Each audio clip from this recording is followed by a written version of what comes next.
And welcome back to the Standard Fantasy Football Podcast. I'm your host, Jono. And I'm your host, Chris. And we are back at it again with the AFC West, talking about the Super Bowl champions and the scrub Chargers in between, and everyone in between. Yeah, the sandwich that people didn't like to have players in their lineups for. Yeah. This was an ugly division for all parties because even the Chiefs were unpredictable at times. The Chiefs were really unpredictable last year. Mahomes on the low end. Yeah.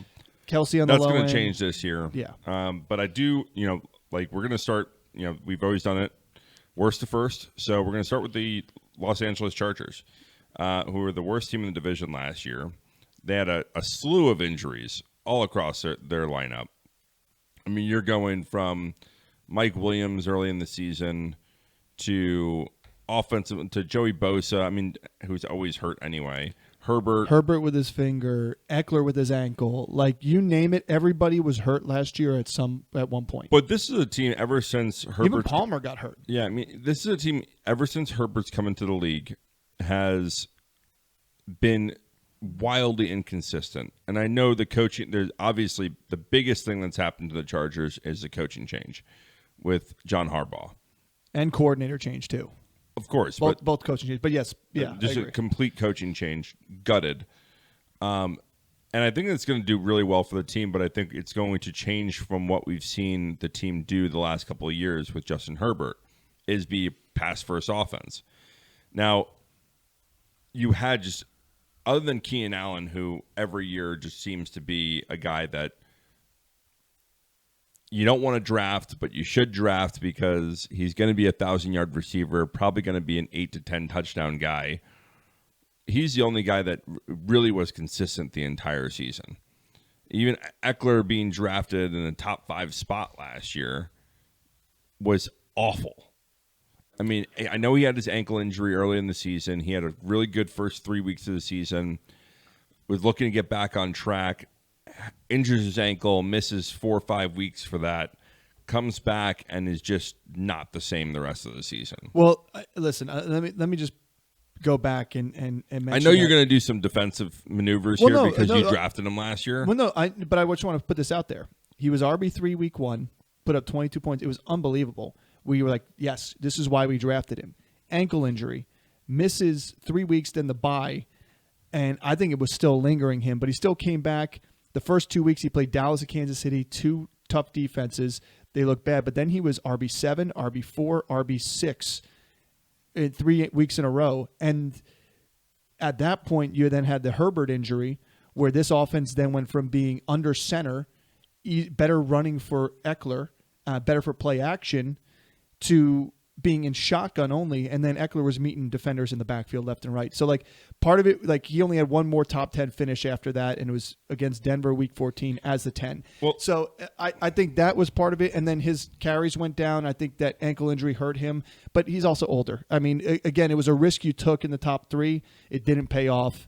But let's get back to the Chargers here. So, I mean, they were wildly inconsistent. Yeah. And that's the biggest point. So, there's a guy that we'll start off with the quarterback. Justin Herbert in years past has been going in the top. I mean, it's one of the top 5 quarterbacks going. Yeah. Now he's got the talent. Now you're getting him in the 12th round, which 11th is round. Unbelievable. He's one of the better value quarterbacks to go ahead and draft. If you're going to fade the top end quarterbacks, he's one of the guys that I wouldn't be afraid to fade and then hit later in the draft. But who do you take him over? Do you take him over Jared Goff? Do you take him over Stafford? Or Cousins? Yeah, I take him over Stafford. I would take him over Cousins because I think the situation with Cousins is similar in the fact that you don't know what the production is going to look like. They both have both teams should have a good running game and put the running game forward.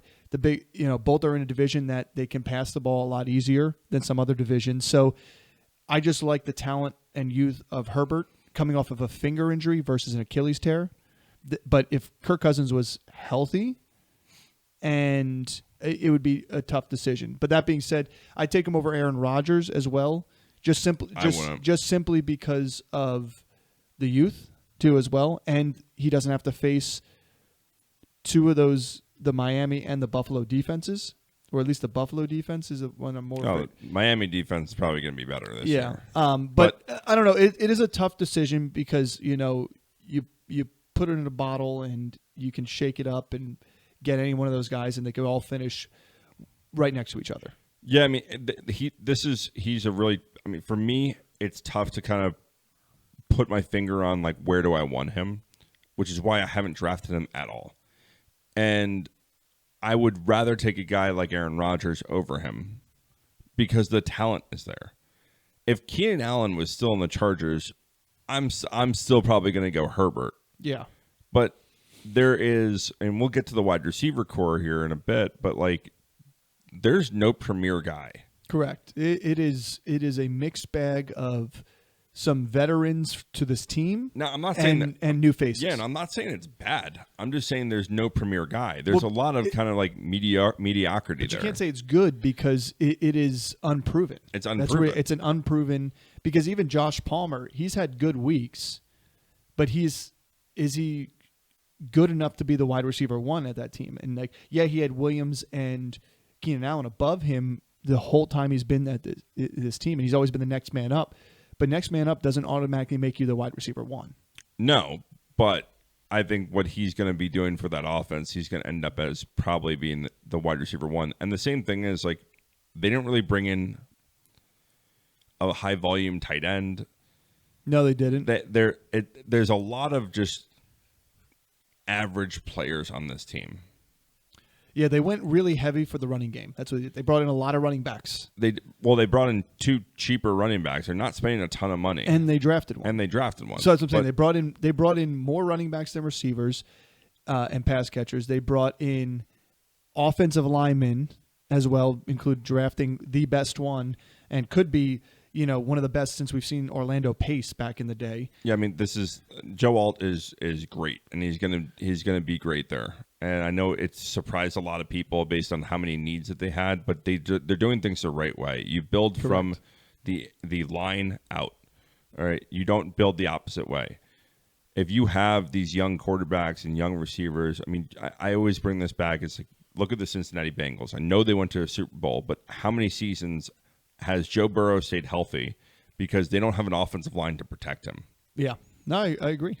I agree, and that happened last year. You can have all the talent in the world around him, but if you don't have a line that can protect your quarterback, then that quarterback is set up for failure from the start. So Harbaugh understands that. Harbaugh is going to change the culture here. I wouldn't be surprised if they win some really tough games. Like if they went and beat the Chiefs this year out of one of their 2 games, I wouldn't be surprised at that because of the culture change there at the coach. Yeah. So let's move on to the running back position because I think that's really interesting this year. You're having a lot of guys. You have 3 guys here that they brought in. Gus Edwards and J.K. Dobbins they brought in from other teams, and then they drafted injured Gus Edwards, off injured J.K. Dobbins. Both former Ravens guys. Yeah. Right? And then they bring in Kamani Vidal. Which, again, fresh legs, different style, a little bit different style running. I mean, do you see this as being a timeshare here, or do you see this as being we're looking for our next bell cow. We're gonna start with Gus and work our way down the chain? I think that there's going to be enough volume on a game-to-game basis to where they don't need to have a bell cow, but you're going to have multiple people in this offense that so like a time. It's going to be a timeshare. In my opinion, but I think the volume is going to be enough for a timeshare to be viable. So who are you drafting? Because they're all going later in drafts. Who are you putting your eggs in that basket if you're going to take one in a Jim Harbaugh offense? Because you would like that offense. So I do like that offense for running. I do like that offense. Gus Edwards is probably the guy that I want. He's the highest rated. I like Gus Edwards. I like what he can do. He looks. You saw with the Ravens last year. He's a good running back. The most interesting one is J.K. Dobbins because I've said this since he got picked up and signed there. If he comes back and is anything like himself before the injury, he's scaring a lot. He scares me. I'm not confident with him. You're coming off back-to-back years with a torn ACL and then a torn Achilles. Yeah. Now, he's had a lot of time to recover, but he hasn't played football in 3 years. Exactly. And so what is he going to look like? And early reports are that he's looking good, that he looks explosive, but he can look explosive until another thing pops. So, but where you're drafted him is the 13th or 14th round. So are you willing to take a shot on a guy that could end up being a bell cow? He can win the job. He could. He won the job in Baltimore from Edwards. Well, that's the thing. That's the point I was going to make up about Edwards. Is Edwards never really won any jobs. Like, injuries gave him the positions where he was from the start since he was there in Baltimore. Now, he proved himself because he's great at touchdowns, and he's had his opportunities to get some big runs and had some big games. But he is not an every down back for this offense.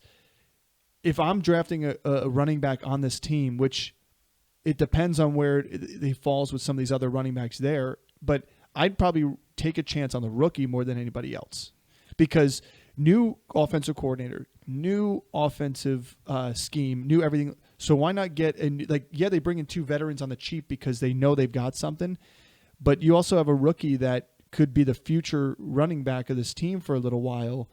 So why not do it? Because it's not like they brought in Derrick Henry. It's not like they brought in Josh Jacobs. I got a veteran that, or even Aaron Jones or Joe Mixon. They didn't bring a guy in that made me feel comfortable that they're locked into a spot because of how they played. Like, yeah, J.K. Dobbins should have been the Ravens running back of the future. You can't say healthy in the NFL. You can't say healthy in the NFL. But even if they kept Eckler and then just drafted Vidal, I'd still want to take a shot on Vidal at this point too. So I'm just thinking this through. Is like the last time we had, Jim was in the NFL, he had Frank Gore at running back, and Frank Gore was a volume guy. He was pretty much getting everything. He's a Hall of Fame running back. He's a Hall of Fame running back. Big difference between Gus Edwards and J.K. Dobbins. Huge difference, but you start to see them put the pieces in for the rebuild. Yeah. And I don't think that they're going to be competitive this year. They didn't really sign long-term deals. J.K. Dobbins on a 1-year deal. I think Gus is on a 2 or 3 year deal. Either way, it's not long-term. So they are putting pieces in. So I don't know if you rush Vidal in and just say, hey, here's some work, and get him all these carries to get him beat up. But here's the difference. Yes, it is a rebuild, but Jim Harbaugh is a winner. He doesn't want to lose, regardless. He's going to want to win. And I think if Kamani Vidal is their best option in terms of running back, he's going to play. Yeah, and that's the risk I'm taking. And this is what I was going to say is this is a camp battle that I really am interested in. Correct. Yeah, and same with the wide receiver group. Like both running back and wide receiver group, because we'll move over to that, are camp battles. I mean, you look at the wide receiver group, you have a first-round draft pick from last year in Quentin Johnson, who's getting the worst rap in the NFL. He should. Like, the worst. And honestly, at the end of the day, he had flashes of brilliance. He had flashes Did he? Oh, yeah. He had some great catches and some. Did he? Yeah, he did. He had some horrible drops. He had some horrible drops. Yeah. But he still was their first-round pick last year. Yes, it's a new regime. But you don't think that the office up top is going to want to try and get their return on investment and try and see if they can milk what they can out of him? And if he's anything like he was his senior year at TCU, great. Now, yeah, I hear you always say it. That was college. This is the NFL. I get that. But you have Josh Palmer, a veteran who stepped up in multiple times in his career that need to get it done, although he just barely gets it done. And then you have the other rookie that they drafted in the second round, high second round here, which they probably would have drafted first round had they had a solidified line. They would have, they would have gotten another. They probably would have taken Neighbors, honestly. But you get Lad McConkey, who comes from a Georgia pedigree, where he's done it as the main receiver there. He is a route running specialist, creates the separation you're looking for. He's got, like you had in Keenan Allen. I think everybody, obviously ADPs, everybody's drafting McConkey first. And as you should, because the opportunity and the projection is there. But again, he may not be the number one. Maybe he has the most targets, but most targets doesn't always give you the most volume. It gives you opportunity for the best yardage, for the best touchdowns. But I agree. From a PPR perspective, McConkey should get drafted first. 100% PPR. I'd go McConkey any day. I think at the end of the season, you're going to see that Palmer ends up being the number one there. You still have DJ Chark, who's no one's even talking about. He's going for free. I'm seeing Quentin Johnson being drafted over him, and I know I get the rookie argument or the second year argument that he's going to emerge and the things out of camp or that he's impressing, but they blow smoke up your ass all the time about who's impressive during camp and who's not. The fact of the matter is, during games last year, he had multiple occasions during the season where he had the ideal scenario for a rookie, a guy like him to come in. But did he? He did. You had Keenan Allen and Mike Williams both get hurt, and he's stepping into a volume number one role, and he couldn't do anything with it.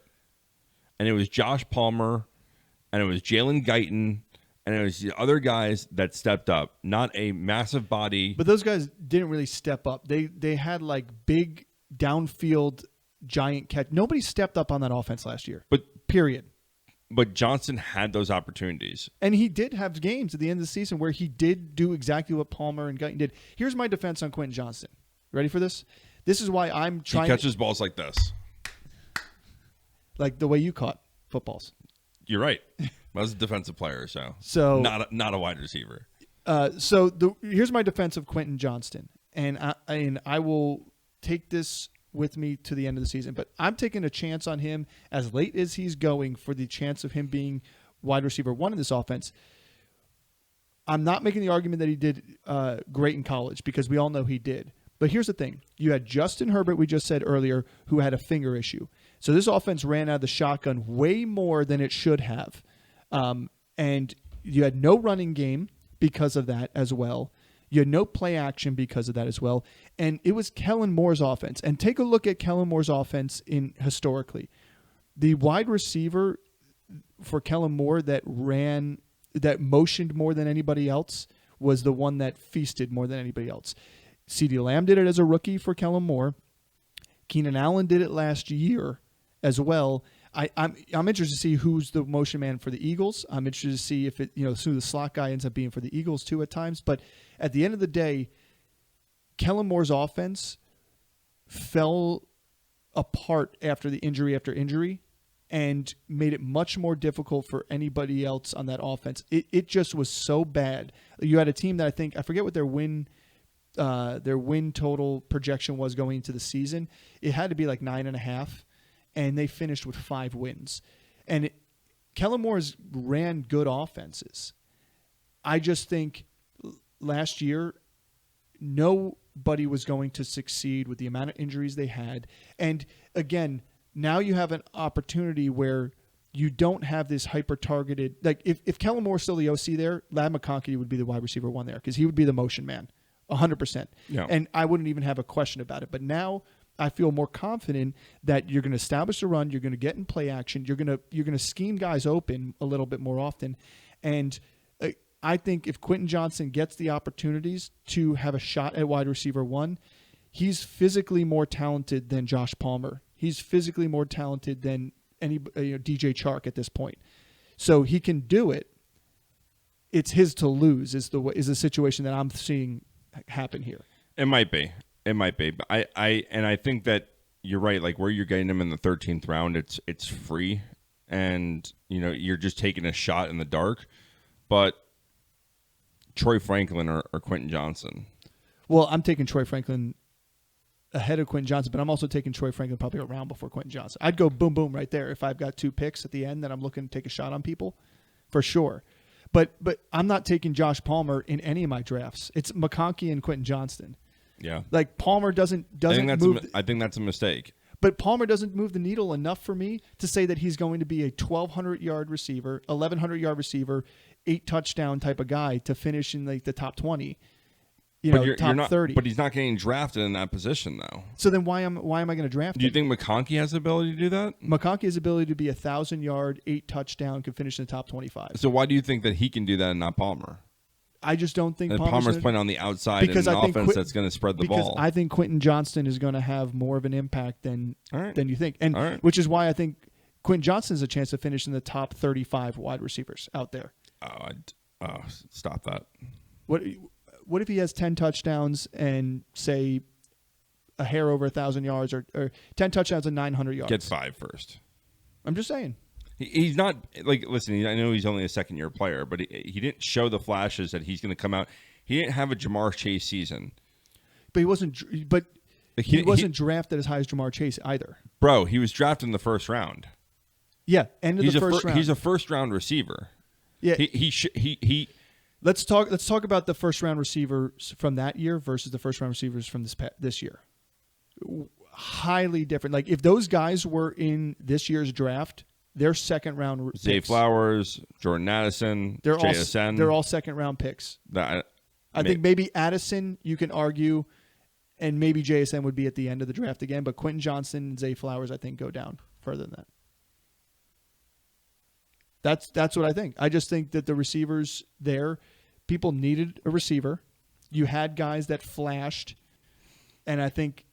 I mean, there were only 3 receivers really that were elite guys this year that got drafted in the top 10 picks.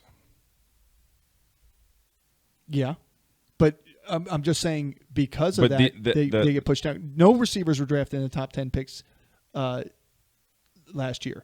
It was all in the 20s. It was 20, 21, 22, more 23. Defensive players, offensive line. Again, but different structures of the draft. But if they were the talent of these guys this year, they would have gone in the top 15 picks. I'm just saying, he still went in the first round. Correct. But I think, again... To a team that didn't necessarily need a wide receiver either. Well, I think they were getting ready to get rid of Mike Williams. But, yeah, I mean, Denver last year, 91 yards on 3 catches. You know, why you drafted him. You know, you get a touchdown the next week on 2 catches against Vegas.